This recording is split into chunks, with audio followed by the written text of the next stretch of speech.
Francesca Albanese deserves the Nobel Peace Prize. The world deserves shame. While the skies over Gaza remain choked with the smoke of bombings, and the soil soaked with the blood of children, women, and men who asked for nothing but life, silence echoes louder than the explosions. Silence from Europe. Silence from the United States. Silence from the Arab regimes whose wealth is built on oil, oppression, and betrayal. Silence that kills. And in the middle of this orchestrated mass murder, one voice rises. One voice stands tall amidst the ruins of hospitals, the graves of journalists, the shattered dreams of babies who never had a chance to speak. Francesca Albanese, UN Special Rapporteur for the occupied Palestinian territories.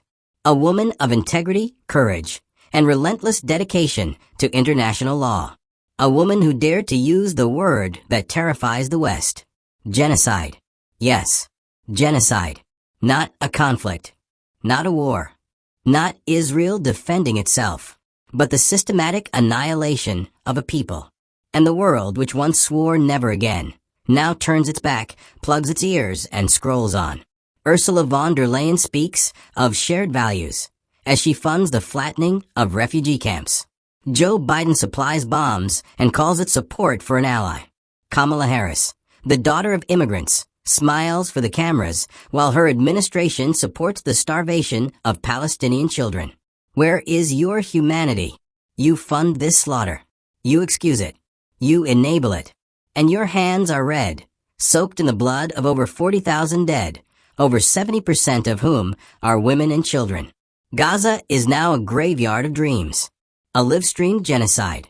A slow-motion Holocaust sponsored by your taxes and justified by your politics. And Trump? No, we won't even dignify him with inclusion.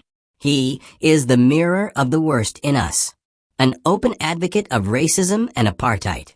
But the rest of you, the ones who hide behind democracy and diplomacy, you are worse. You are the polite executioners. Francesca Albanese, with her unwavering reports and her moral defiance, deserves the Nobel Peace Prize not because she stopped the genocide. She couldn't. But because she had the courage to name it.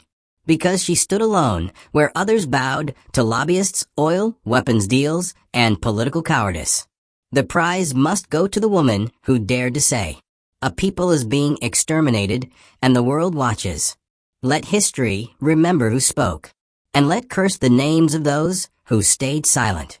Europe, USA, Arab leaders, your complicity is your legacy. No future generation will speak your names without shame. But Francesca Albanese? Her name will live on with the dignity of those who stood on the right side of history when the rest turned their backs.